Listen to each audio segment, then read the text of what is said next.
Please sit down. The ways of sons. Jesus began to reveal to us that you have to sustain these postures in order to become these realities. And the first thing he said is in Luke chapter 18 verse 1. He said men ought always to pray and not to faint. I did a teaching on this over a year ago. I said you can be on earth. You may have 2 ears, 2 eyes, 1 nose and all of that. And by reason of biological definition, you are called a man. But when a spirit checks you, it doesn't call you a man because you have these earthly features. It says if you are a man, just in case you say you are a man, it says you ought to pray. So if you are not praying,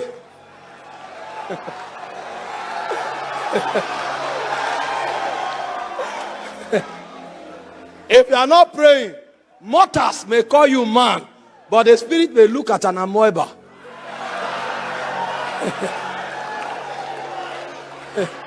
You know, the way we define things is not the way spirits define things.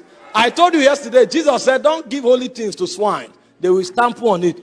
So the reason you are a swine is not because you are a pig. It's because you trample on holy things. So if you don't value holy things, you receive a gift of the spirit and it becomes something you merchandise. You are a swine. You are trampling on something that is holy.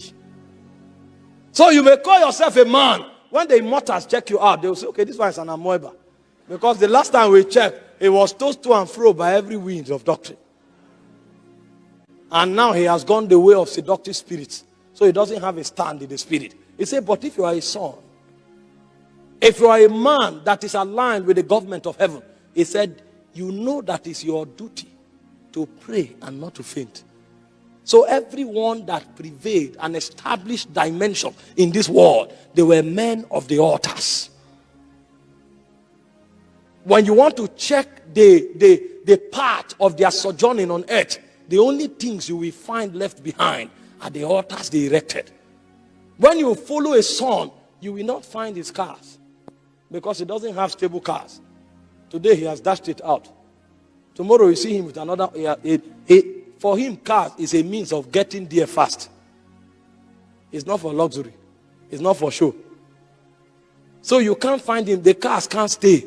The only thing that you can find with him are the altars that he littered everywhere. Because he knows that the only way he can ascend the mountains of God and look upon sacred things that are weapons in the hands of spirit is when he ascends. So every day he wakes up, he tries to go higher because authority in the spirit is a function of height.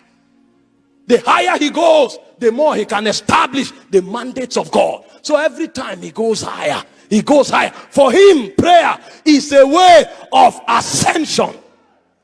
And as he ascends, he noticed that there is translations and transubstantiation. So he said, as he prayed, the fashion of his countenance was altered. That is how you wear your heavenly garment. You journey into height, and there's a height you get to that there is nothing that fits anymore except the celestial garments. That's why Paul said that we groan to be clothed. We groan. So every time we want to be clothed, what we do is that we groan. There is something standing that is not responding to my voice. So I need to go higher because there is another vibration that must be added to my voice in order to shift the mountain. So I ascend. I mount up with wings like the eagle. He said, have you not heard? Has it not been said to you that the everlasting God fainted not, neither is he weary? Isaiah chapter 40 verse 28. He said he giveth power to the faint, and unto them that have no might he increases strength. He now began to show you something, that mortals must fail no matter how strong they are. The only way to enter into an energy that does not deplete is by gaining ascendance into Zion. He said even the youth shall faint and the young men shall utterly fall, because in the ranking of mortals the strongest are the young men. But he said in spiritual business, natural strength is not an advantage. The young man shall utterly fall. He said, but they that wait upon the Lord, there's a technology that prayer brings to you. He said they mount up with wings, they ascend into Zion and something happened, they are re-engineered. He said the man that was destined to faint, he says suddenly he walks and he never gets weary. The more he walks, the more he walks. The more he walks, the much more he walks, because there is an energy reserve that he taps into every time he ascends. He said they will run, they will no longer faint. Who is the one that walks and is not weary, and runs and not faint? In verse 28 he says God. So what has happened to that man? He has been re-engineered. He has put on Christ. He has entered into the economy of immortals. Translations, transubstantiation, ascensions into the hills of God. And when you come out like that, even the princes know you have gone somewhere, because they have been there before. They know the men that have journeyed there. They know the men that have been transubstantiated. So the same things he uses for people in the territory, he tries it, he doesn't you don't respond anymore. You have been re-engineered. The last time he checked, every young man in Ghana wants to get a beautiful damsel. Now he's floating them, you are not noticing. What is happening? He now know there's problem. This guy have gone somewhere. So he begins to check quickly. He now brings money. The job you are looking for 5 years, he said, take. Because in that job, he has set up an Arabian dancer. All of a sudden, it doesn't work. What is going on? The devil is afraid of something. It is a rise of sons. Because sons are the ones that destroy the evil one. But it's by the ascensions that we gain in the place of prayer.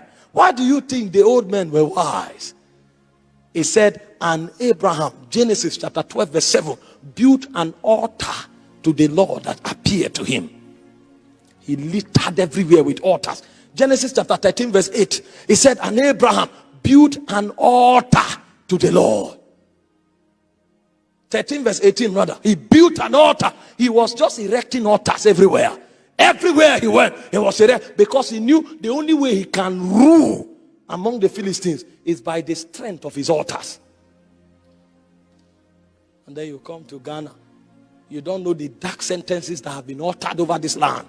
You think you will just come and stroll, and because you have oratory, you talk 5-10 young boys into something and you say, let's gather, we'll change the world. Change which world? Do you know how the world was built?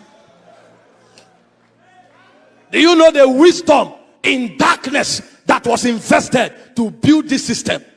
Do you know the sacrifices and travails in darkness that built these systems? You think people just come to campus and suddenly want to be naked? Do you know what went down? Only sons can change them and establish dynasties in God. Sons must rise in Ghana. Yeah. It's called the way of sons. The way of sons is the way of prayer.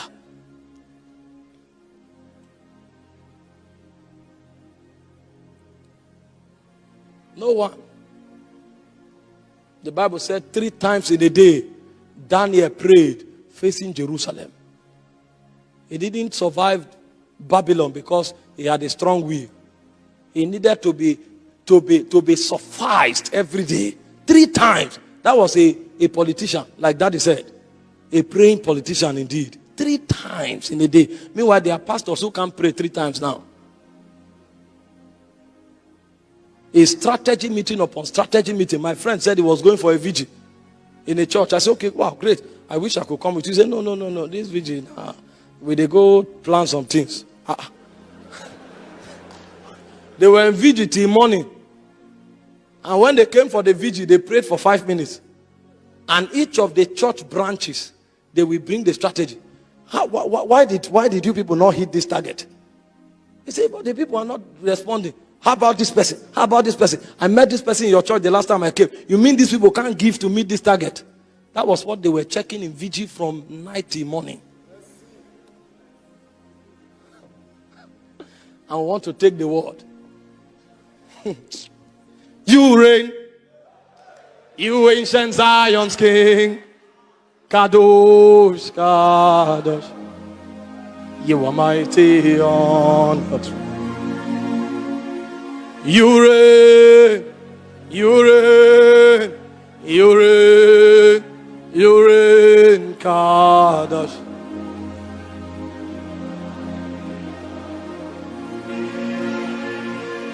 Instead of manipulating people with text messages to come for the meeting, and when they come, you give them Coke and Fanta to drink so they will come next time. Carry their names to the altar. In Galatians 4:19, it says, my little children, of whom I travail again in prayer, until Christ is formed in you. They know how to change things in the heavens. That's why they are princes in Zion. Because they do things from heaven, not from earth. We do everything from earth. We are mental, we are cerebral, we are strategists, but we don't have power in the realms of God. That's why we manipulate people to come to church and we preach things they want to hear. You know, when God told me to preach alignment, I say, my fear was heavy because first people will say, who is this proud man? So you now, you think you are holy. When I battled with that one, I now came back, I said, but Lord, I don't have experience in the kingdom. What if they check my track record? Who are you to come and tell people about? He says, what be this one? Come on. I was burdened. People will say you are proud, you are arrogant. What do you know? And the Lord locked me to him for 8 months. Praying, fasting. That was when I met Papa's messages. When I came out, if I talk, it's fire they hear. So they forget whether I'm arrogant or I'm not arrogant. The day prayer is removed from it, that day to become what? Arrogance. You don't know how men rule.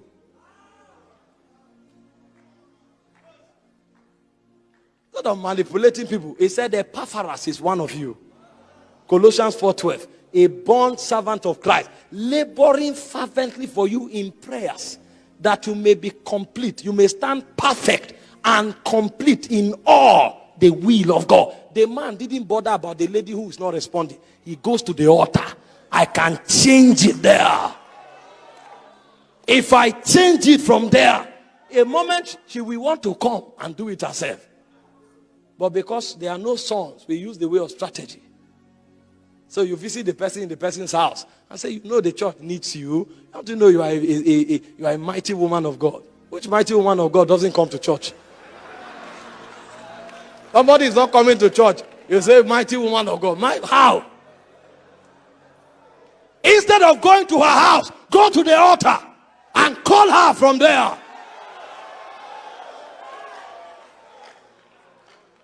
It's the way of sons.